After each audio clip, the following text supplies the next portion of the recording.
Kemudian di sini aku coba di R.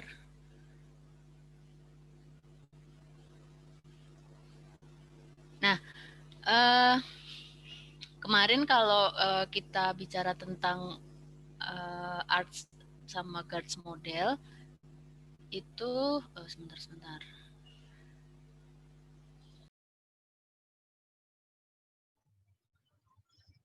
Bu, boleh izin record nggak, Bu? Itu suruh turun dulu.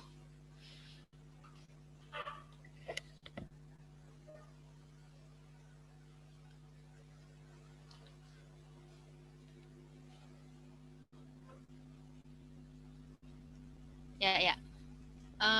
Apa tadi? Di record. Tapi aku belum klik host tuh. Kamu maksudnya mau record, Rehan? Ini minta permisi hostnya dulu sih, hostnya nggak tahu siapa. Oh, hostnya harus klaim host gitu dulu ya? Iya, harus ada izin dari host. Bentar, saya lupa. Dari Ya udah, mahasiswa Bu. bisa gitu? Ya udah, nggak apa-apa, Bu, nggak usah. Aku harus klaim host, tapi aku lupa caranya ya. Dah, nantilah. Kenapa baru sekarang nanya? Biar nggak lupa ya. Oke. Jadi gini. Nanti kalau lupa tanya aja. Kemarin kan untuk art sama model digunakan kan atau analisis data dengan volatilitas tinggi gitu ya. Nah, biasanya suaraku kedengeran nggak? Tes. Kedengeran, Bu. Oh, oke. Mana. Nah, ini soalnya ada tulisan barusan your connection is not stable. Aduh, pagi-pagi padahal. Jadi biasanya data yang menunjukkan volatilitas tinggi itu adalah data keuangan.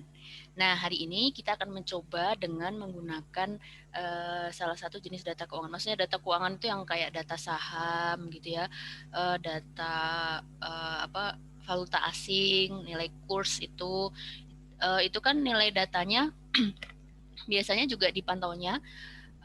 Dia kenapa volatilitas karena memang pergerakan harga saham itu kan dia dijual setiap hari, kemudian dalam satu hari itu kan dia memang pergerakannya itu bahkan bisa dikatakan per menit itu bisa berubah gitu kan. Jadi tikernya itu atau yang menunjukkan pergerakan harganya itu bisa dipantau setiap saat, dan itu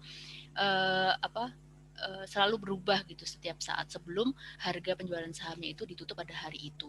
Nah, jadi di sini kita akan menggunakan data saham, kemudian untuk yang di sini kita akan menggunakan kita akan retrieve data dari bursa sahamnya langsung gitu. Jadi di sini pertama kita akan pakai QuantMode, install package QuantMode. Jadi di sini quantitative modeling. Nanti di sini untuk mengambil data dari pasar sahamnya gitu ya. Ini kayaknya ngambilnya dari Yahoo Finance gitu. Terus yang perlu teman-teman masukkan nanti adalah ticker simbolnya. Jadi di sini untuk yang dicontoh ini aku menggunakan harga sahamnya Facebook.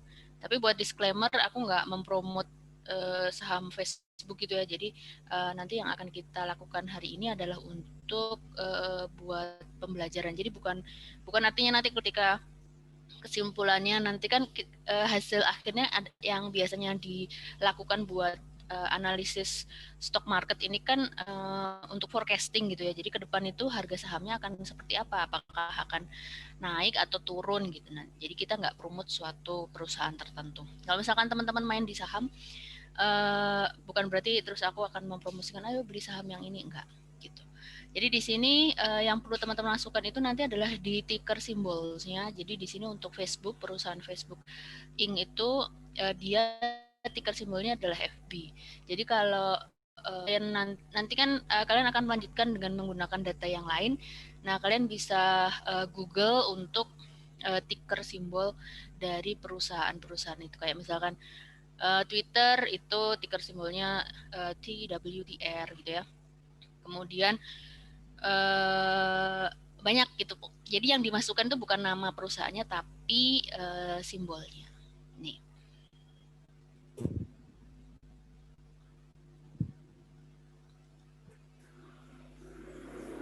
Oh, sebentar.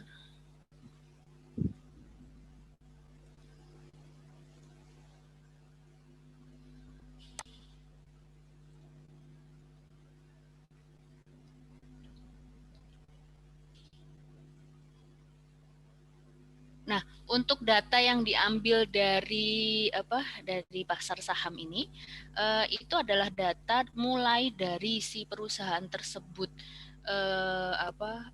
dijual di pasar saham sampai dengan data hari ini. Jadi dia datanya berupa data harian gitu ya. Kemudian nanti ada beberapa informasi yang jadi dia langsung ke retrieve satu file gitu. Kemudian setelah menggunakan QuantMode ini datanya itu sudah berupa TS object. Jadi teman-teman tidak usah mengubah atau mengkonversi data dengan TS object. Ini dia sudah berupa object time series gitu. Jadi bisa langsung digunakan.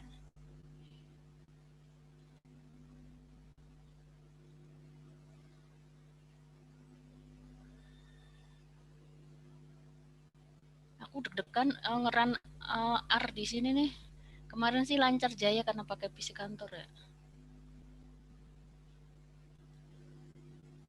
Kalian sambil coba dengan menggunakan sintaks yang aku bagi ya.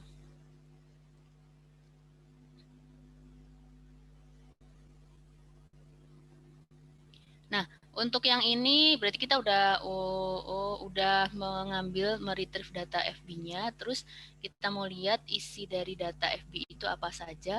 Nah, di sini ada beberapa variabel.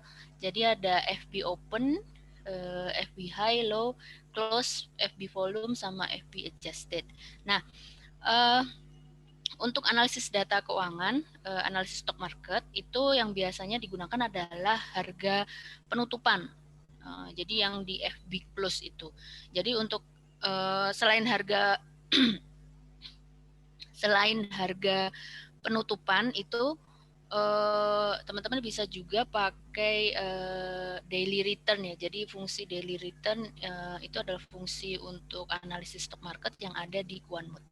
Tapi untuk hari ini kita pakai yang FB Close aja.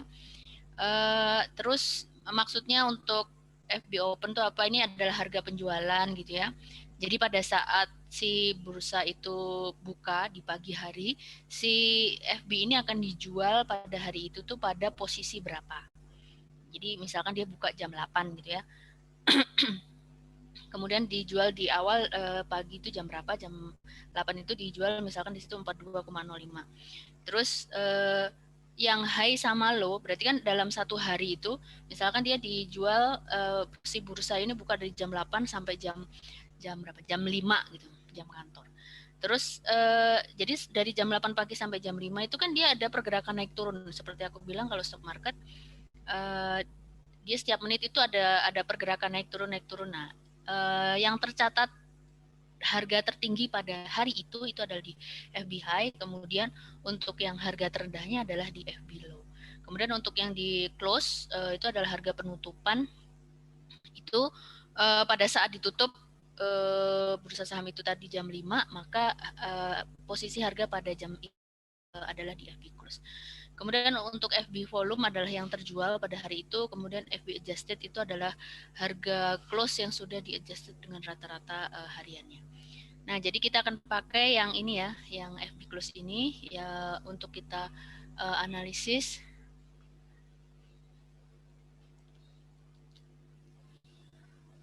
Nah, kemudian kita bisa cek di sini bisa langsung dibuat plotting gitu ya, plotting datanya dengan chart series.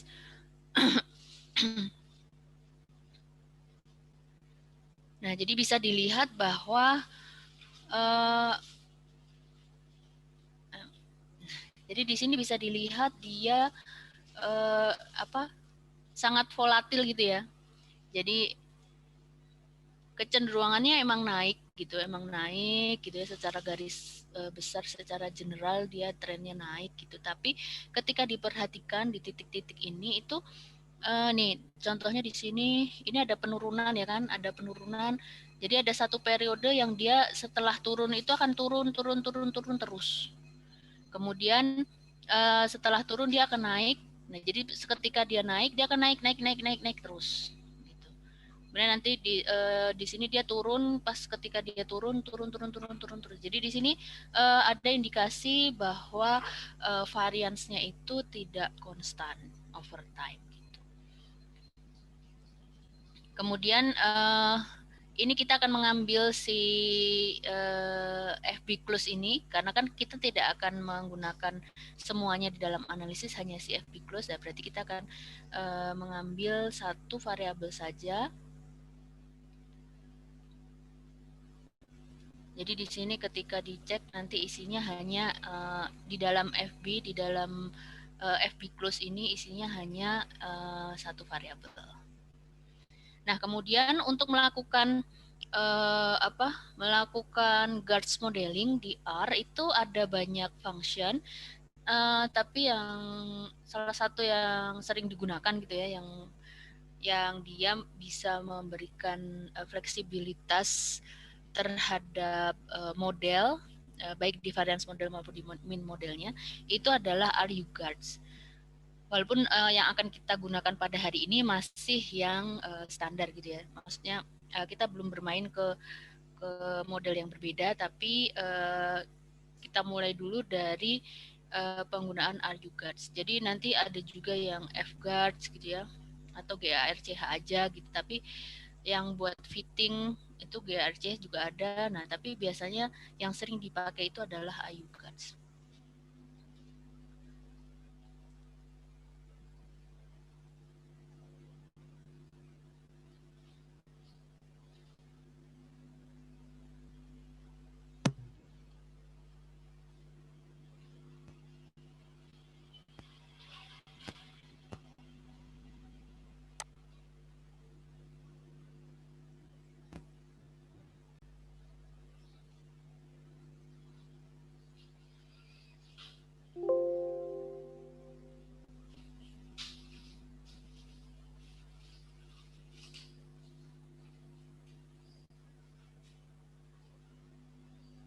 Nah, kemudian nanti untuk yang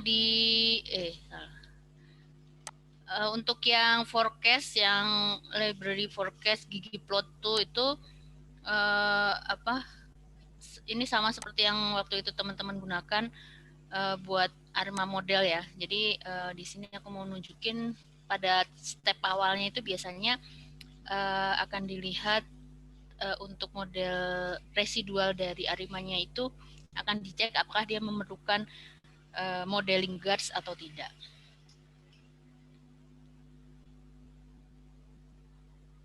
Ini kenapa ada warning message? Berarti punya aku bukan version 4.03 gitu?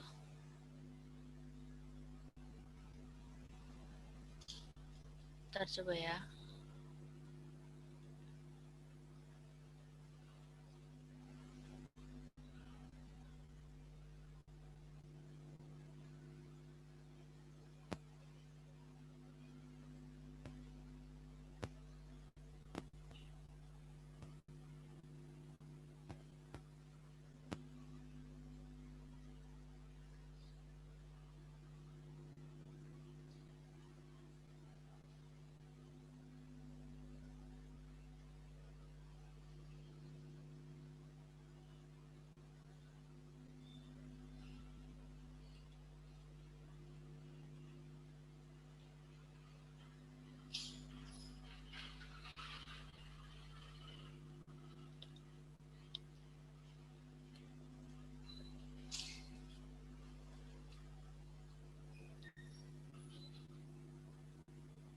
Ini juga tuh. Cara ngecek arah versionku gimana dong? Itu kayaknya memang biasa kayak gitu, Bu. Gak apa-apa gitu? Nggak apa-apa. Ya Bu, nggak apa-apa. Cuma warning kayaknya itu mah. Oh, oke. Awas nih ya, bener nih ya. Iya Bu, aman Bu. Nah, kemudian kemarin pada waktu dijelaskan mengenai arts guards itu kan kita akan lihat dari residualnya. Nah, ini kita cek dulu untuk deteksi ACF sama PACF gitu ya. Ini masih sama seperti, jadi pertama ini aku akan cari model arimanya dulu, tapi langsung pakai auto arima gitu ya biar cepat. Kemudian nanti akan kita lihat residualnya, kemudian kita akan cek, kita akan uji apakah residualnya itu memerlukan atau ada indikasi ke modeling arts.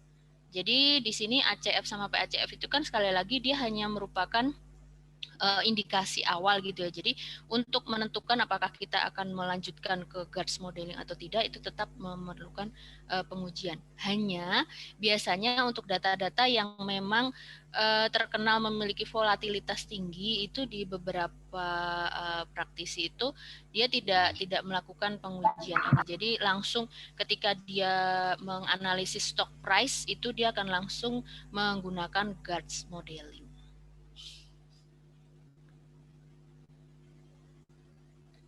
Itu bisa dilihat ACF sama PACF-nya gitu ya. Kalau tadi ACF-nya itu kan dia menurunnya itu menuju ke nolnya itu sangat-sangat lambat gitu ya. Nah, kemudian untuk arimanya berarti 310. Nah, kemudian di sini aku akan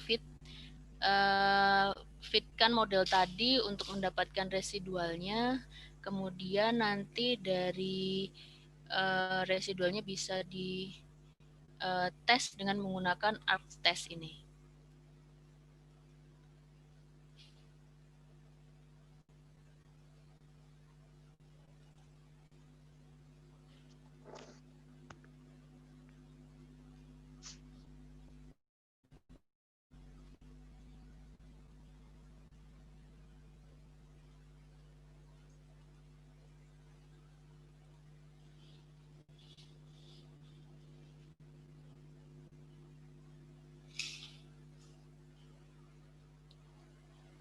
Ini adalah ACF dan PACF dari square residual. Kemudian kita lanjutkan ke ArcTest ya. Jadi kita pakai yang library MTS.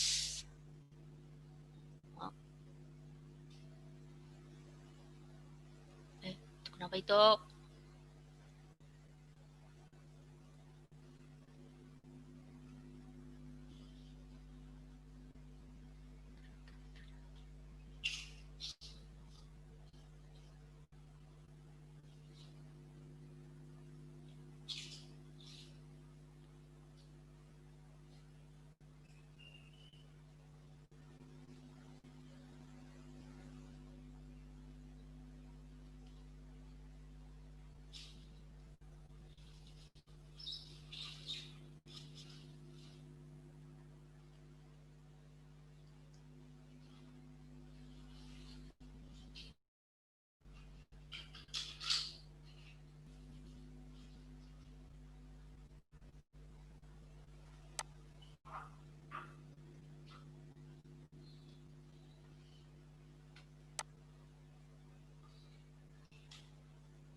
Ini untuk yang arc test berarti tadi H0-nya itu kan berarti apa?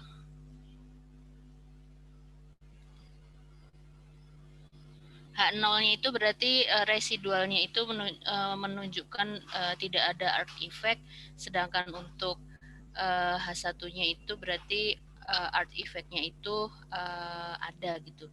Nah, jadi di sini karena nilainya p-value-nya 0 atau dia nilainya sangat kecil ya, sangat mendekati 0 sehingga ini berimplikasi bahwa memang kita akan membutuhkan ArcGuards modeling. Jadi kita akan lanjutkan ke spesifikasi untuk guards modelingnya. Nah, untuk spesifikasi guards di dalam RU guards ini itu akan diawali dengan kita akan memberikan spesifikasi modelnya dulu. Kemudian kita akan kasih tahu ke R-nya itu spesifikasi yang akan kita gunakan.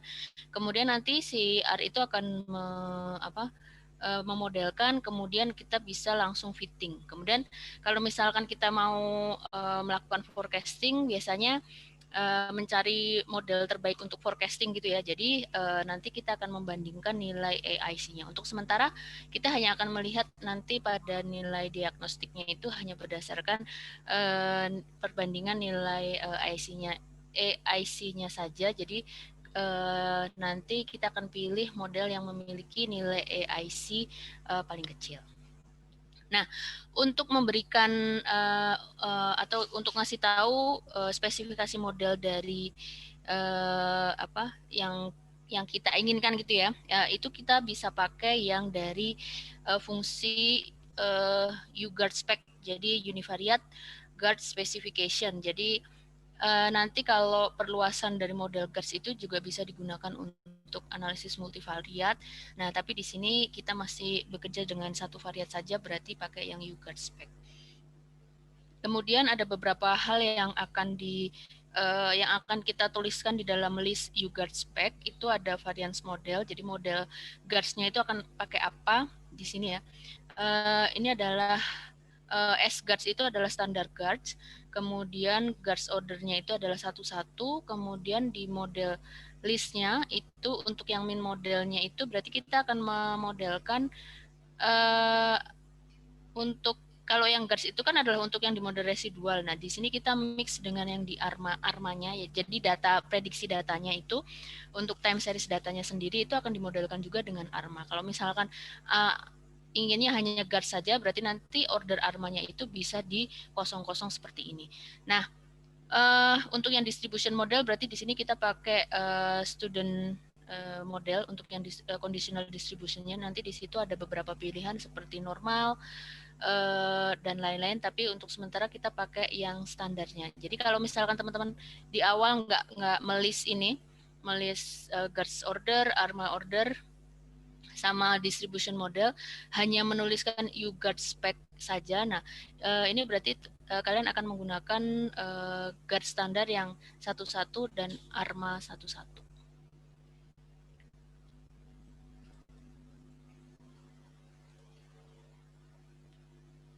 Nah, kemudian di sini setelah kita modelkan modelnya itu, kita masukkan ke sini untuk fitting datanya ke FBGuard 1. Kemudian untuk melihat hasil diagnostiknya kita panggil hasil fittingnya tadi di FBGuard 1.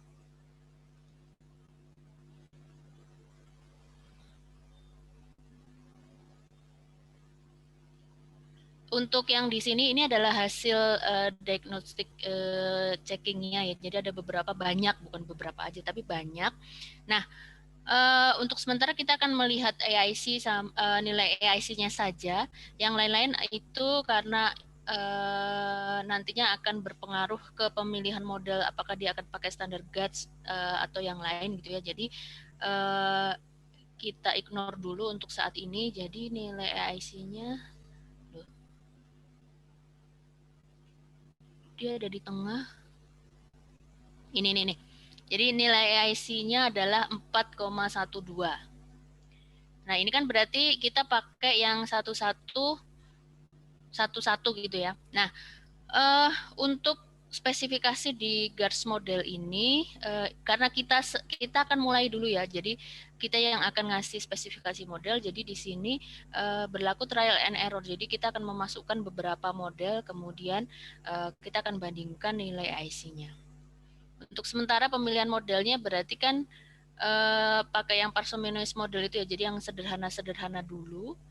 Karena biasanya ketika dia ordernya itu semakin tinggi, berarti kan akan semakin rumit pada saat penginterpretasian. Tapi untuk data-data finansial itu biasanya yang diperlukan adalah hasil forecastingnya langsung gitu. Jadi nggak di sini kita juga nggak melakukan transformasi data apa-apa. Jadi hasilnya nanti bisa langsung digunakan, istilahnya gitu.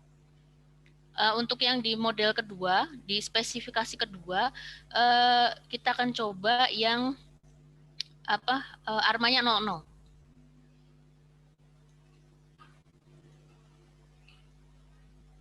Kemudian dimasukkan ke FB GARS 2 fittingnya, dipanggil, nilai EIC tadi 4 ya. Ini yang tadi 4, ini 4, tadi 4 yang FB1, 412, yang FB2 itu 10. Berarti kan tinggi banget. Berarti sepertinya armanya itu harus diisi gitu. Jadi kita nggak bisa yang model spesifikasinya 00. Kita coba untuk yang FB3 di sini arma ordernya 22 gitu. Nggak mesti harus sama gitu, maksudnya nggak mesti harus 11, 22. Ini karena buat contoh aja. Mau misalkan 10, 01 boleh.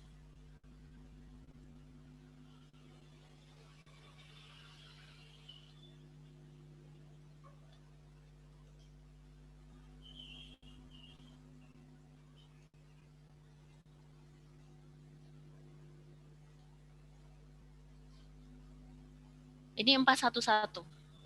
Berarti di antara 3 ini kayaknya kita pakai ini ya. Ya bedanya dikit sih, 411 sama tadi kan 412 gitu ya. Di sini berarti kita akan coba prediksi dengan yang model ketiga. Jadi ini aku FB3. Kemudian di sini pakai untuk prediksinya itu nanti ada beberapa metode. Jadi untuk prosesnya nanti bisa pakai bootstrap. Nah ini bootnya ini menunjukkan bootstrap. Nanti bisa dicek di manualnya, ada beberapa pilihan, tapi untuk yang sering digunakan adalah yang bootstrap. Kemudian pada saat nanti ini kan semuanya ada hasilnya gitu ya, maksudnya keluar outputnya. Tapi pada beberapa kasus ketika teman-teman membuat spesifikasi spesifikasi GARS modelnya itu, kadang dia akan memunculkan pesan bahwa dia tidak konvergen gitu. Jadi ketika tidak konvergen memang hasil pengolahan di sini dia tidak bisa memunculkan satu hasil tertentu. Berarti yang akan dilakukan adalah dengan mengganti spesifikasi model tersebut. Kalau yang di sini aku contohkan kan semuanya bisa keluar hasilnya. Hasil itu maksudnya ketika di-feedkan keluar terus tidak ada warning message-nya gitu. Tapi untuk beberapa kasus ada beberapa yang seperti itu, jadi dia tidak convert, tidak menemukan solusi untuk model yang kita masukkan. Ini GARS 3. Nah, di dalam prediksi, di dalam sintaks prediksi ini, kita akan masukkan modeling spesifikasi yang kita pakai apa buat prediksi. Kemudian and ahead ini adalah jumlah prediksi yang mau kita gunakan. Berarti kita mau prediksi 10 hari ke depan. Kemudian metodenya itu bisa parsial, bisa full. Kita pakai dua-duanya. Ini adalah tentang penggunaan datanya gitu. Mau untuk prediksi itu berarti kita mau pakai keseluruhan nilai atau hanya dari sebagian.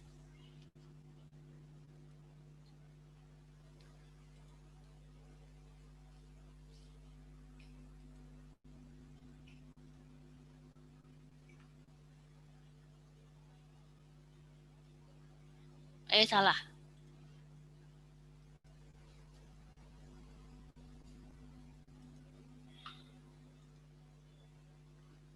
Nah, ini adalah hasil plottingnya. Jadi ada 1, 2, 3 jenis plot. Berarti untuk yang ini parameter density plot, series standar error plot, series dengan standar errornya, kemudian sigma standar deviasi dengan standar error plotnya. Oke.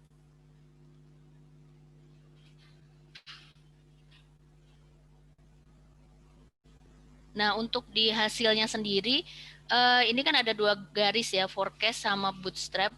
Jadi untuk hasil forecastnya itu yang merah, selama 10 hari ke depan itu dia berarti naik tipis-tipis gitu ya, naik tipis-tipis. Kemudian untuk garis biru muda yang di atas, ini biru muda, biru tua. Nah, ini ada 2 jenis garis di sini. Yang di atas garis forecast dan yang di bawah. Kalau yang di atas ini berarti dia menunjukkan skenario optimis.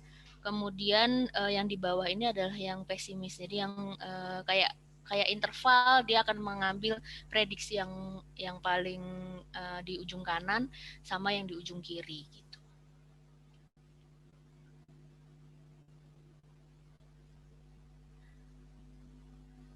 So, ada pertanyaan? Bu, cara mau tanya Bu, cara itu apa nentuin guard ordernya kita apa maksudnya GARCH berapanya gitu tuh kemungkinan cara nentuinnya gimana Bu? Biasanya dipakai dari yang model sederhana tadi, yang standar 1111. Terus kalau misalkan kita membandingkan dengan yang lain ya berarti digerakkan armanya. Soalnya nanti ketika dia tidak hasilnya kurang memuaskan, itu permasalahannya bisa terjadi dari model guards yang mau kita pakai. Kalau yang ini kan kita masih pakai yang standar guards gitu ya. Gitu. Jadi masih istilahnya trial and error tadi. Oh, jadi enggak itu dulu Bu, apa plot ACF, PACF, sigmanya. Enggak.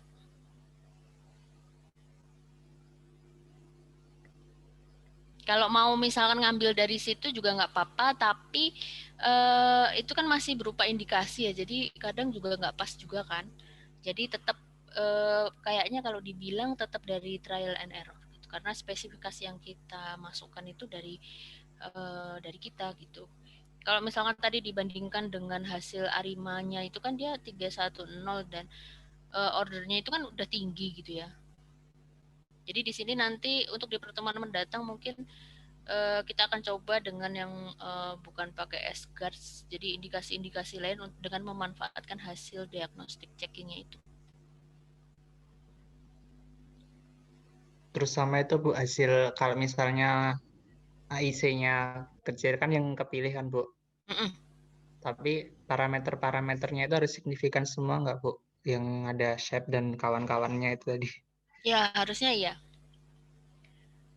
Kalau Kalau ada yang yang kalau ini ada kan, yang nggak, iya. bukan dong. Ini. Iya.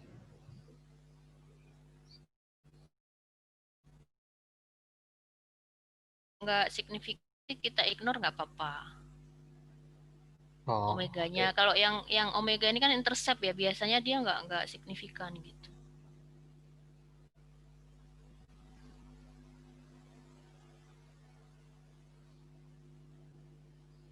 Yang ini.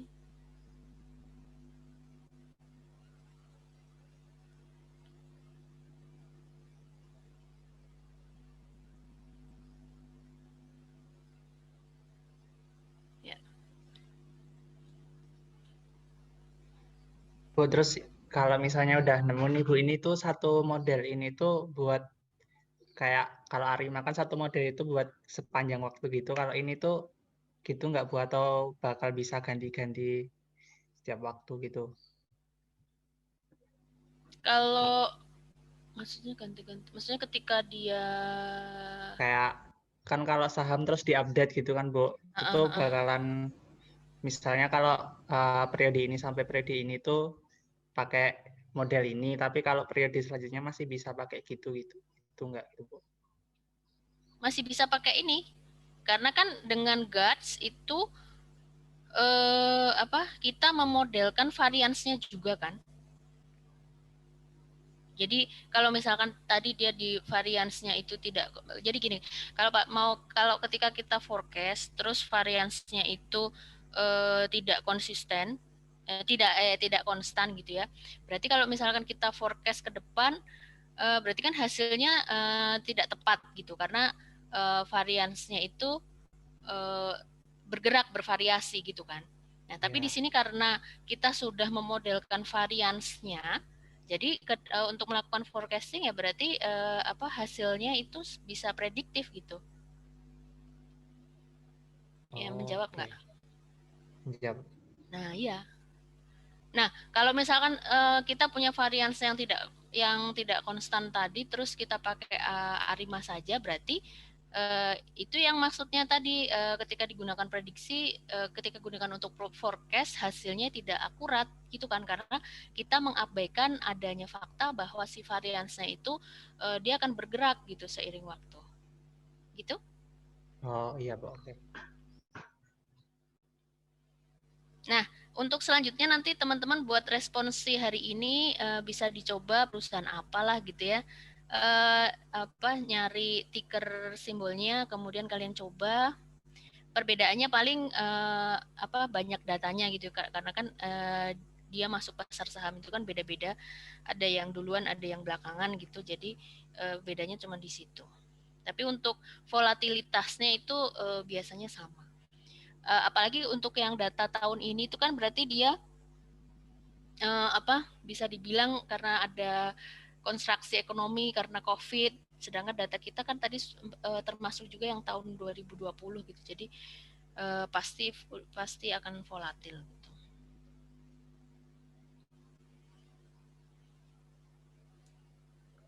Nanti buat responsi jangan file R ya, dipindah dulu ke Words, kemudian di PDF kan baru di-upload buat responsi. Bu, jadi itu yang diprediksi itu itunya Bu, variansnya. Kalau pengen prediksi apanya, misalnya closingnya berapa gitu. Loh, ini udah. Oh udah. Yang mana loh Bu? Loh iki loh. Ya, kita mau melakukan prediksi, tapi dengan memodelkan variansnya juga. Oh, saya kira itu tuh hasil variansnya gitu loh Bu tadi. Oh enggak. Jadi itu langsung hasil. Sudah langsung keluar. Jadi kalau teman-teman kalau dulu kan suka ada, kalau sekarang kan mungkin pengetahuan finansial ini kan bisa dipelajari sendiri. Jadi kalau dulu tuh, atau mungkin sekarang juga ya, tapi dia bentuk korporasi besar gitu ya. Dia tugasnya melototin harga saham ini, terus bikin prediksi, nah terus nanti akan ngasih pertimbangan. Sebaiknya misalkan dia punya uang banyak gitu ya, terus kliennya uangnya banyak, terus datang ke perusahaan itu, terus konsultasi saham mana yang mau dibeli. Nah, jadi dia akan melakukan beberapa analisis, terus pakai ini kegunaan time series itu biasanya di situ. Jadi dia ngasih alternatif kalau misalkan beli yang ini, prospektus keuntungannya itu berapa secara jangka panjang, tapi tetap saja kan dia pakai asumsi-asumsi tadi. Nah, pembuatan guards modeling gitu, ARMA modeling. Nah, itu salah satunya adalah terkait dengan itu gitu.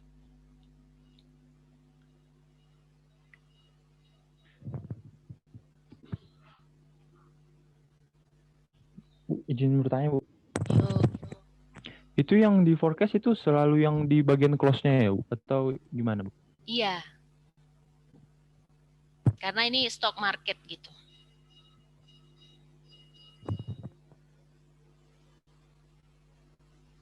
Terus kalau yang cari kita yang get simbol itu, Bu, kita nyari simbol dari perusahaannya itu kita tahu dari mana? Nih, kamu masukin kata kunci ticker simbol for apa, perusahaan apa gitu. Kamu taunya gitu. apa? Nah, ya terus nanti di situ akan muncul nih ticker simbol for apa? For apa sih? Kamu maunya apa?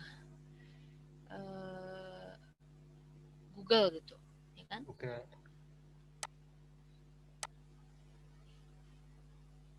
Apple. Ini yang terkenal Apple. Nah, namanya AAPL. Kalau Microsoft MSFT, Amazon AMZN, Sony Corp SNE, Lenovo nggak ada.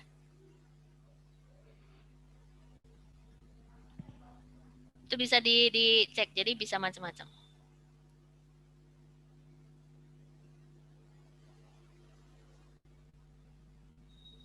Dia nomor tuh HKG 099 dia di Hong Kong. Oh, salah. LNVGY ada di. Ada, semuanya ada di Google.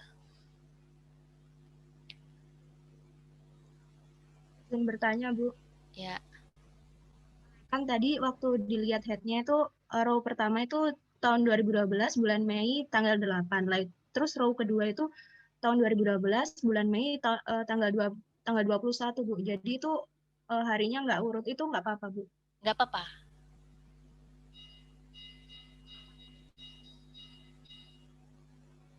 Jadi tiap row itu harinya nggak selisih 1 gitu.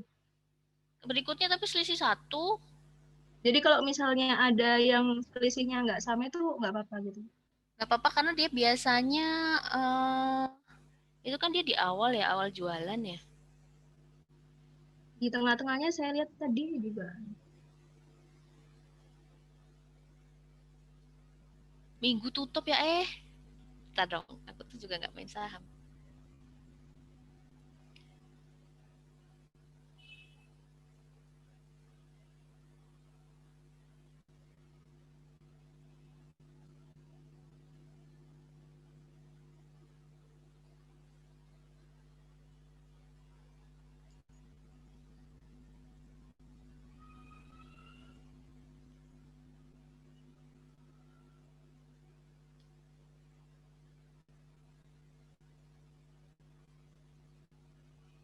Each of these operation has limited trading hours, 5 days a week.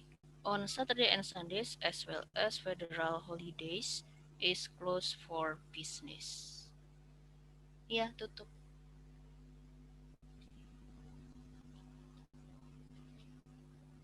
Terjawab? Jadi kalau misalnya kita bikin analisis time series, kalau datanya nggak lengkap gitu nggak apa-apa ya, Bu? Atau emang gini. Ini kan bukan datanya yang lengkap lah, emang tutup tuh. Oh, jadi kalau misalnya intervalnya nggak sama gitu nggak apa-apa, Bu? No, gini. Jadi gini, data yang ada itu kan memang pada hari libur tutup gitu ya. Jadi dia periodenya itu memang misalkan weekdays-nya itu dia buka, kemudian tutup 2 hari, buka lagi, seperti itu polanya. Jadi memang datanya itu nggak memang dicatatnya per hari, tapi dia memang punya hari-hari yang libur. Jadi kalau secara sepintas memang ada hari yang terlewati, tapi secara data pas dia tutup itu kan dia nggak ngeluarin data harga penutupan. Datanya itu pas dia tutup itu adalah harga terakhir pas hari Jumat gitu. Oh, oke, Bu. Nah.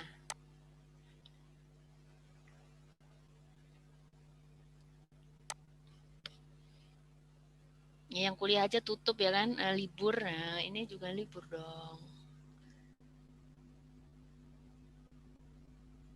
Kemudian sama nanti buat ini kan untuk yang tugas itu